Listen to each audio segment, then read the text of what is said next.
বলো, তারপর বলো। তারপর আর কি, দেখলি তো মোহরের কীর্তিতে সবকিছু গোলমাল হয়ে গেল। আমার ফেস লস হলো, পরিবারের মান সম্মান চলে গেল।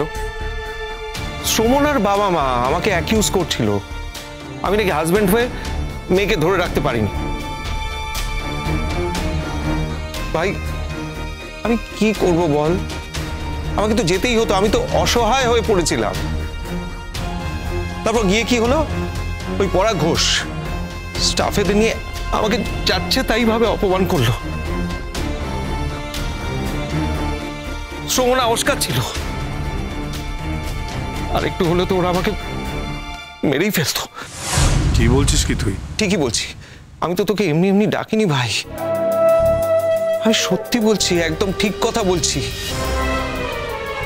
মিথ্যে কথা বলেও লাভটা কি বলো তোর শঙ্খ? শঙ্খ, ওর সঙ্গে তো একটা অমানবিক ঘটনা ঘটলো, তাই না? তুমি বলো, আর সবকিছু হয়েছে ওই মোহরের জন্য। মোহর এ বাড়িতে আসার পর থেকে একটা দিনও কাউকে শান্তিতে থাকতে দেয়নি। না তুমি শান্তিতে থেকেছ, না আমরা শান্তিতে থেকেছি। হ্যাঁ, তোমার বাবা মা হয়তো ভালো থেকেছে তাদের ছেলের বউকে নিয়ে, কিন্তু শঙ্খ, আমরা তো কোনোদিনও তাদের কোনো ব্যাপারে কোনো ইন্টারফেয়ার করিনি। তাহলে তাহলে কেন মোহর এখানে এসে আমার ছেলের জীবনটা ধ্বংস করছে বলো তো? তোমার জেঠুমণি একবারে অসুস্থ হয়ে পড়েছে, ও তো ভাবতেই পারছে না যে তার সঙ্গে এরকম একটা ঘটনা ঘটতে পারে, আর সেটার জন্য দায়ী তারই বাড়ির কেউ, শঙ্কর বউ। যে শঙ্কুকে তোমার জেঠুমণি কতটা তোমায় ভালোবাসে তুমি তো জানো। আর কি বলবো তোমাকে শঙ্খ, আমি কিন্তু এইসবের উত্তর চাই আমি তোমার কাছ থেকে। ঠিক আছে, আমি ওর সঙ্গে কথা বলবো। হ্যাঁ ভাই, তুই প্লিজ কথা বল, একটা কথাই ওকে বোঝা যে আমাদের পরিবারের ব্যাপারে ও যেন মাথা না ঘামায়। প্লিজ ওকে বোঝা, বল ওকে। দাদা ভাই, তুই বারবার আমাদের পরিবার এই কথাটা বলছিস, আমি পরিবারে কেউ নই। শঙ্খ, তুই মাথা ঘামালে তো আমার কোনো আপত্তি ছিল না। তুই ওকে চাকরির জন্য বাড়ি থেকে বার করে নিয়ে গেছিলি, আমি তো তার জন্য তোকে দোষারোপ করছি না, কোনোদিন করিনি। তো করেছি কিনা বল? শ্রমণ তো বাচ্চা মেয়ে না, ও অফিসে গিয়ে অ্যাফেয়ারে জড়িয়ে পড়েছে। আচ্ছা ঠিক আছে, আমি মানছি সেটা হয়তো আমাকে জেলাস ফিল করানোর জন্য হতে পারে। ঠিক ভুল সত্যি মিথ্যা আমি কিচ্ছু জানি না, হয়তো নিজের জন্যই নিজের কারণেই অ্যাফেয়ারটা করেছে, কিন্তু তার জন্য আমি তোকে দোষ দিচ্ছি না। কিন্তু তোর বউ যেটা করছে সেটা ঠিক করছে, তুই হলে মেনে নিতিস। তুই নিজেকে আমার জায়গায় বসিয়ে দেখ না, আমরা তো ঠিকই ছিলাম। মাঝখান থেকে ও বারবার কেন ডিস্টার্ব করছে আমাদের, কেন বারবার পুলিশ ডেকে নিয়ে আসছে? আমাদের বাড়ির একটা মান সম্মানে আমার বাবা তো বেঁচে আছেন। হ্যাঁ, আমাদের বাড়ির সম্মান নষ্ট হচ্ছে না? পাড়া প্রতিবেশী আত্মীয় স্বজন কি দেখছে? বারবার আমাদের বাড়িতে পুলিশ আসছে, কেন আসছে? আমরা এত টর্চার করি, আমরা এত অমানুষ যে পুলিশ আসতে বাধ্য হচ্ছে, তাই না? আচ্ছা তর্কের খাতিরে ধরে নিলাম যে আমি টর্চার করছি, কিন্তু ওকে তো করিনি, ও তো এই বাড়িতে থাকে না, ওর সঙ্গে তো কিছু হয়নি। তাহলে ও এত ইনিশিয়েটিভ নিচ্ছে কেন? ও পাওয়ার দেখানোর জন্য বাড়িতে পুলিশ নিয়ে আসছে, আমরা কি করে সেটা অ্যাকসেপ্ট করব তুই একবার বলতে পারিস? শঙ্খ, এখনো সময় আছে, নিজের বউকে সংযত করো, এরপরে কিন্তু ব্যাপারটা অন্যদিকে চলে যাবে। ব্যাপারটা অন্যদিকে চলে যাবে মানে? না না দেখো শঙ্খ, পাপানের এত বড় একটা ক্ষতি হয়ে গেলে তো পাপান কিছু একটা করতে তো বাধ্য হবেই। আমরা কেস কাছারি করতে পারি, আমরা পুলিশও পাঠাতে পারি ওখানে, আমাদেরও অনেক তোমার জেঠুমনির এত বড় একটা বিজনেস এতদিন ধরে চালাচ্ছে, পুলিশের সঙ্গে তাকেও যোগাযোগ রেখে চলতে হয়। তার কিচ্ছু নেই, কেউ নেই এমন ভেবে ফেলার কোনো কারণ নেই। এতদিন সে কিছু করেনি কারণ মেয়েটা আমাদের বাড়ির বউ, তার সঙ্গে তোমার মান সম্মান জড়িয়ে আছে, তোমার জেঠুমনির মান সম্মান জড়িয়ে আছে। তোমার জেঠুমনি তোমাকে প্রাণের থেকেও বেশি ভালোবাসে। সে এই কারণেই এতদিন কোনো সিন করতে চাননি, কিন্তু আর তো আমরা মেনে নিতে পারছি না শঙ্খ।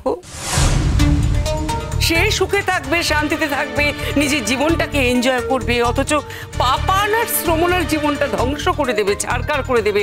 এটা তো হতে পারে না। ও আরেকটা কথা শঙ্খ, তোমাকে বলে দিচ্ছি, তুমি ওকে জানিয়ে দিও, পাপান কিন্তু ওকে ডিভোর্স দেবে না।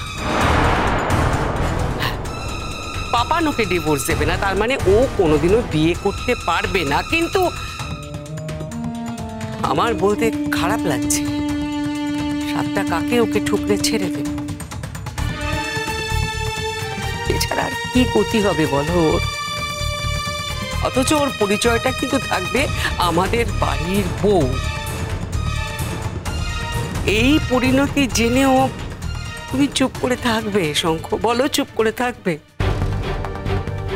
পাপান শ্রমণার জীবনটা ও শেষ করে দেবে, এটা তো ওর একটা প্ল্যান, ওর একটা ছক। এরপরেও তুমি চুপ করে থাকবে শঙ্খ? শঙ্খ, শঙ্খ, আমি এতদিন ছিলাম না এখানে। এই পরিবারের, এই সংসারের মান সম্মান রক্ষার দায়িত্ব তোর ছিল। তোর বউ এসে সেটা ভেঙে দেবে, এটা কিন্তু হতে দিস না তুই। আমি রিকোয়েস্ট করছি তোর কাছে, এটা তুই দেখ, মোহর যাতে আমার আর শ্রমণার মাঝখানে না আসে। তুই আমার ভাই, আমি তোকে বলতেই পারি, শ্রমণাকে আমার কাছে ফিরিয়ে দে ভাই, ফিরিয়ে দে আমার কাছে। একটু চেষ্টা কর না প্লিজ।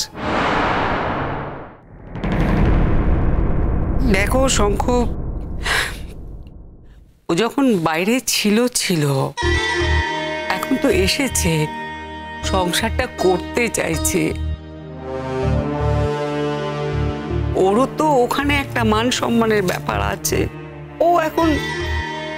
ও সংসার করতে চাইছে, আমরা ওকে সেই সুযোগ দেব না বলো তো? আমরা বাড়ির লোকেরা ওকে সেই সুযোগ দেব না? মোহরের জন্য আমার ছেলে বউয়ের জীবনটা ছাড়কার হয়ে যাবে, শেষ হয়ে যাবে। সেটা কি আমরা চাইতে পারি বলো তো? শুনলাম তোমাদের কথা।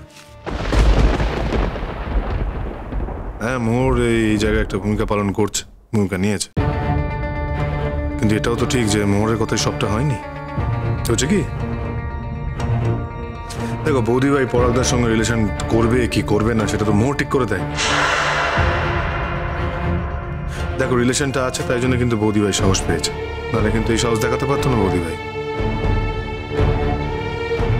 দেখো মোহরের কাছে ও গিয়ে হয়তো বলেছে যে ও টর্চার হচ্ছে, তাই জন্য মোহর ঝাঁপিয়ে পড়েছে, হেল্প করছে। মোহর তো এরকম, সবাই জানে।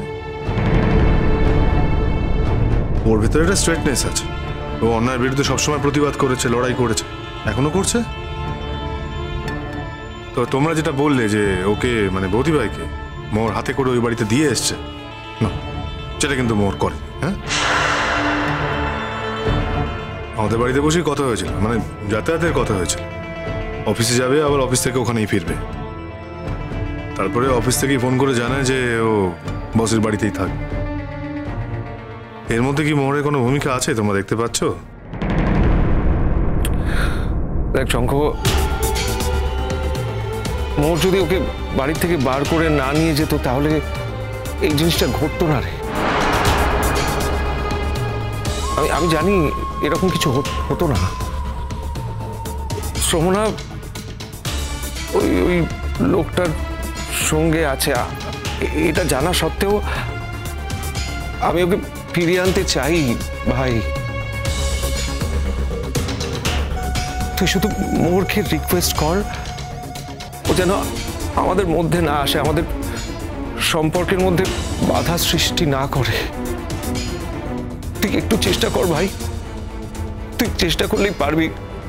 তুই বিশ্বাস কর, আমি শোভনাকে কাছে পেতে চাই, আমি চাই ও আমার কাছে ফিরে আসুক, এই বাড়িতে ফিরে আসুক। আমি আর কিছু চাই না ভাই, আর কিছু চাই না। তুই একটু চেষ্টা কর ভাই।